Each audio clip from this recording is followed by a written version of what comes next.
Thank you for joining us for our monthly webinar series from Local Market Monitor, where we take a closer look at this month's National Economic Outlook, which was written by Local Market Monitor's president, Ingo Windsor. For those of you that don't know Ingo, he's been analyzing real estate markets for over 30 years and is a graduate of MIT and Boston University. He's not your typical economist and has a knack for taking complex data, extracting what is important, and providing unique insights and tangible guidance on real estate markets. So with that, I bring you Ingo and his insights on the economy. Thanks very much, Carolyn. Every month, we look at the latest economic data to see what they can tell us about the current state of real estate markets and where they might be headed. Our underlying premise is that you make better investment decisions when you have a better idea of the economic forces that affect supply and demand. But now we're in a situation where the economic data are telling us two different things. On the one hand, the economy currently is creating jobs at a pretty good rate and in almost all sectors. On the other hand, some fundamental forces are pushing in the opposite direction for the future. What we're left with is very little hard evidence about what will happen to the economy and to real estate markets in the next year, but there are some ominous hints. First, the job situation. In this chart on the left in blue, you see the loss of jobs since the start of the pandemic, a steady but not complete recovery. On the right in red is the gain in jobs this year compared to October of last year. A gain of 2.5% in just 7 months is very good, even though some of those jobs aren't really new, they're just recovered, and especially at restaurants. But if we subtract out the restaurant jobs, the gain is still 2.3%. Under ordinary circumstances, that's very good growth. In the construction sector, the picture is much the same. The boom in home prices has spurred new home construction.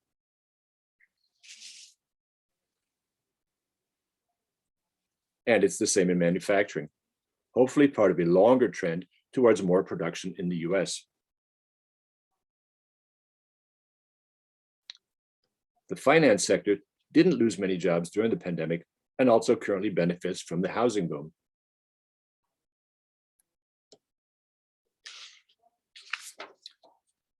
The retail sector hadn't added jobs for years, even before the pandemic, so the recent gain is a big surprise.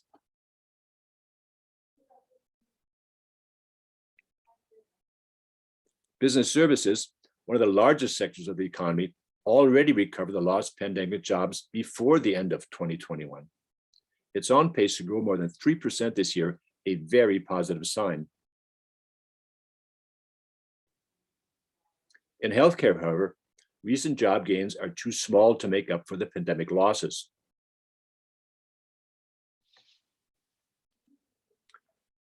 And the same is true at restaurants, despite a 5% gain since October. The situation is even worse in government, another very large sector where almost none of the lost jobs have come back. All in all, the current job situation is good, in the sense that the economy is again creating jobs at a good rate, even if not in all sectors. But now let's look at some more disquieting data. Here's the total job situation again, compared to the level of jobs before the pandemic. Despite the recent gains, there are still fewer jobs now than before, which means less earning power in an economy that depends on growth.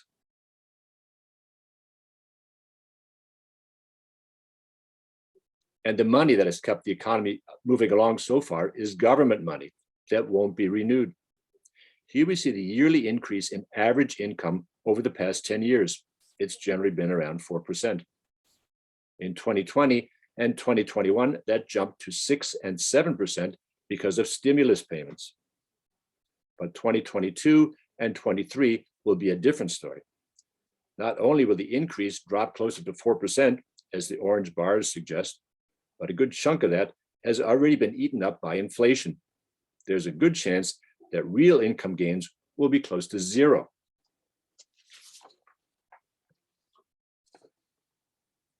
One of the main reasons for higher prices is the higher price for energy, here shown as the price of crude oil.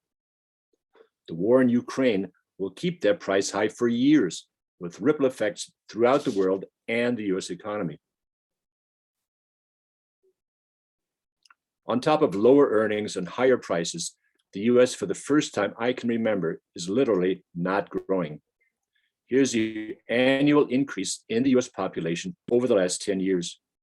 You could expect lower growth during a pandemic that has killed close to 1 million Americans, but the trend to slower growth was already happening before that.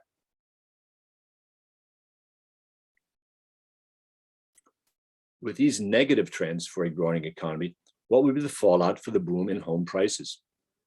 Here's the increase in home prices every quarter compared to the same quarter of the previous year.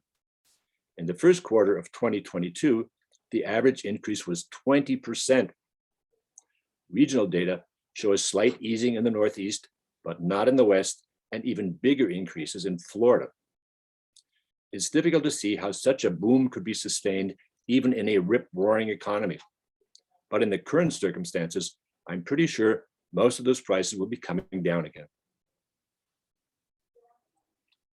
Before the 2008 recession, home prices also boomed, but at the peak of that surge, average prices rose no more than 12%. The circumstances aren't the same this time, but the threat of a giant bust is the same. That's it. In this time of uncertainty, let me plug our Investors Metro analysis, which shows how best to invest in local markets, how much risk you face, and strategic analysis for every local zip. Available for 200 markets. It's written for investors, not analysts. Thanks very much for following along. This is our National Economic Outlook. I'm Ingo Windsor.